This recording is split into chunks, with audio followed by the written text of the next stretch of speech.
Dans ma boîte, donne la parole aux hommes et aux femmes qui ont monté leur entreprise, l'auto-entreprise en ce qui concerne notre invité du jour.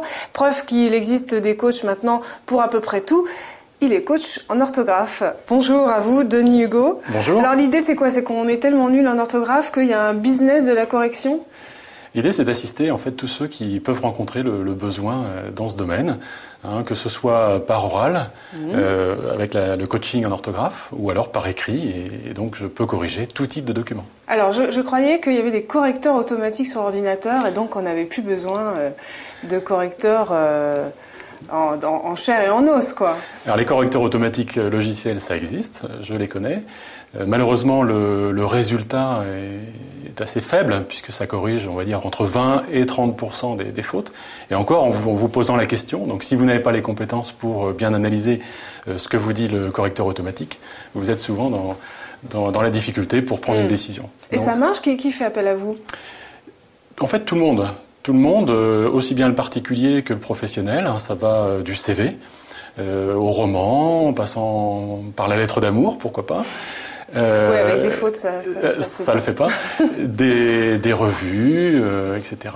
Et comment est-ce que vous vous faites connaître, en fait? Alors, j'ai des contacts avec des maisons d'édition et aussi je suis trouvable sur Internet très facilement, ce qui permet aux gens de me contacter avec une grande simplicité. Il y a des pros qui font appel à vos services? Il y a des pros, absolument. Les éditeurs font corriger tous leurs documents, afin qu'ils soient nickel, tout à fait. Qui ça, par exemple? Les presses universitaires de France font appel à moi, par exemple, pour la revue Que sais-je. Alors, comment on en arrive à cette démarche? D'abord, est-ce qu'on se réveille un matin en disant « Tiens, je vais faire coach en orthographe » et puis ensuite, la démarche d'être auto-entrepreneur? Alors, sur la première partie, en fait, moi, je suis passionné d'orthographe, de qualité de documents depuis tout petit. Et j'ai travaillé pendant 20 ans dans des grandes entreprises. Et j'ai décidé de me lancer, en fait, sur ce sujet. Voilà. Sur la partie auto-entrepreneur, justement, ça c'est quelque chose qui est nouveau, qui a été lancé en janvier 2009 par Hervé Novelli et qui permet en fait justement de se lancer sans risque. C'est-à-dire vraiment de se lancer en partant de rien, les charges étant au prorata du chiffre d'affaires réalisé, ça vous permet de vous lancer vraiment très facilement. Donc j'ai saisi mon opportunité en juillet 2009 et depuis ça démarre très très bien. Donc comment on se lance en tant qu'auto-entrepreneur? Alors auto-entrepreneur, il n'y a rien de plus simple.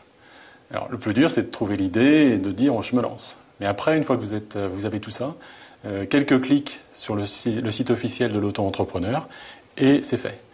Donc, pas de capital de départ? Pas de capital de départ. Alors, surtout quand on est dans une activité de service comme la mienne. Donc, vous démarrez et les charges sont a posteriori en fonction du chiffre d'affaires que vous réalisez. C'est-à-dire que s'il n'y a pas de chiffre d'affaires, il n'y a pas de charge. Donc on comprend bien qu'il y a une facilité, peut-être dans les tracasseries administratives. Tout à fait, oui. Oui. Donc ça, ce serait pour les points forts. Les points faibles, ce serait quoi?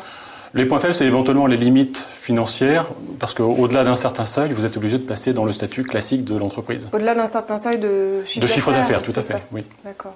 Et c'est quoi le seuil? Autour de 32 000 € pour une activité de service telle que la mienne. Alors en préparant cette interview, vous disiez que votre démarche venait d'un certain ras-le-bol des grandes entreprises, puisque vous étiez ingénieur commercial chez IBM. Donc c'est ça, c'est l'idée de s'envoler, de créer sa propre structure? Oui, tout à fait. C'est-à-dire que dans certaines grandes entreprises, et puis arrivé à un certain âge aussi, il y a des âges un peu charnières, je me demandais en fait pourquoi je travaillais. Et c'est pas très bon en fait de pas savoir pourquoi on travaille. Donc je dis halte. Il faut que tu réfléchisses, tu es à la moitié de ta vie, donc réfléchis à un projet personnel. Et comme j'avais cette passion, je me suis dit, ben voilà, lance-toi. Et aujourd'hui, vous en vivez? Oui, tout à fait. Tout à fait. Vous en vivez correctement? À peu près correctement. Alors évidemment, je n'ai pas le même salaire que ce que je gagnais avant chez IBM, c'est clair. Mais j'ai l'espoir d'arriver très prochainement à peu près au même niveau. Et vous disiez aussi que vous conseilleriez à vos enfants de créer leur propre entreprise. C'est ce que vous leur dites aujourd'hui? Depuis, voilà, j'ai 3 enfants, dont 2 qui sont en études supérieures. Et depuis qu'ils sont tout petits, je leur dis,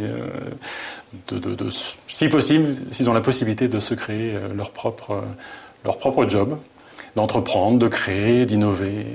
Je crois que c'est très riche. Pourtant, c'est pas sans embûche.